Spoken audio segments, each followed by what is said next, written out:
So you heard Jared Goff kind of alluded to it, and he echoed what you said. I mean, this is a team that probably should have been up twice as much on this Raiders team, and they kind of let him hang into this thing. Yeah, Jay, you look at this game, and there's a lot of positives for the Lions. I mean, they dominated on both sides of the ball. Yep. This game should have been, honestly, 50-3. But where I get a little nervous when I watch these Lions is some of the mistakes that they made, and they're completely on Detroit. I'm really not giving Vegas any credit for this. Maybe this first fumble, but the turnovers especially, I mean, this can't happen in this league. Yeah, that's a tough one. It's a tough one because, again, you couldn't have really played much better minus these 3 turnovers. And I want to make sure I'm giving the Lions props here because they came out on Monday night, and the bulk of their plays, they blew this team out of the water. Yeah. But where my head goes is there's all this chatter about the Lions and them winning the division. And you look at what they've done so far. They've played some very good football games, but there's a big but here. The 3 teams they've played that are good at football, let's say, okay, were week 1, Kansas City, which they snuck out of there with a win. They played very well.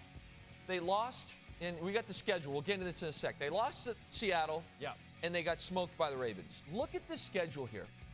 They should win every single one of these games. You see the Week 17 highlighted. That's the big one on primetime. What I get nervous for the Lions is that this schedule is not what they need. Every Lions fan out here is like, we got a great schedule. We're going to win the division. Yeah. Yes, you will. Barring anything catastrophic, you will win the division.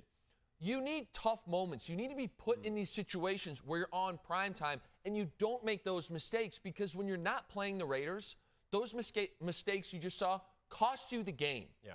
And that's where I get a little nervous is it's like the teams, like the Ravens last week, you haven't looked good playing them. The Seahawks, you should have beat them. You let them hang around, and they got you. Tonight, you have a few mistakes that are just really bad. In a game, you should have just, again, you played so well, and you shoot yourself in the foot. I get nervous because they don't play anyone until the Cowboys, and the Lions are going to have a home playoff game, and they might end up, this is a bold prediction here, but they might end up with the best record in the NFL. They might have a bye. Yeah. And I just want to see them clean this football up. Again, it's not their fault. They don't make the schedule here. But if they can clean this football up, take care of business here, they have a legitimate chance at getting the 1 seed in the NFC. And, you know, they used that first-round pick on Jahmyr Gibbs. And at the time, it was somewhat controversial for the Lions to use a first-rounder on a running back. And yet, on Monday night, I think Lions fans have to feel pretty good about that pick. You got to feel outstanding. I mean, what this guy did tonight shocked, I think, a lot of people, not just because everyone knew he was an athletic running back, and we've all talked about the running back market, but he did literally everything. And it's not just gadget plays. You know, it wasn't just, hey, we're going to get him the ball in his hand by throwing it to him.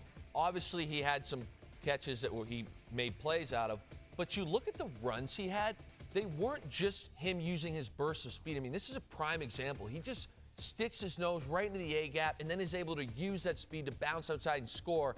And I thought he ran very, very physical. Yeah. So now all of a sudden you've got a back that can catch the ball, can make plays down the field, can run physical, even though he's not a huge guy.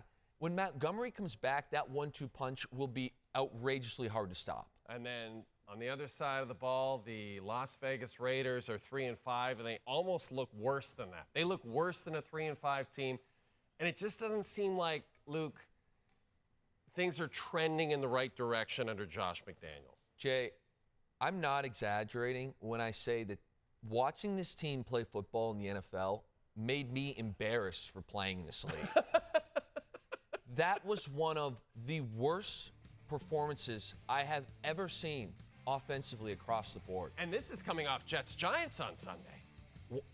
To me, it was worse. I mean, this team is yet to score 21 points this season. They're taking Devontae Adams and ruining the last few years of his career. Yeah.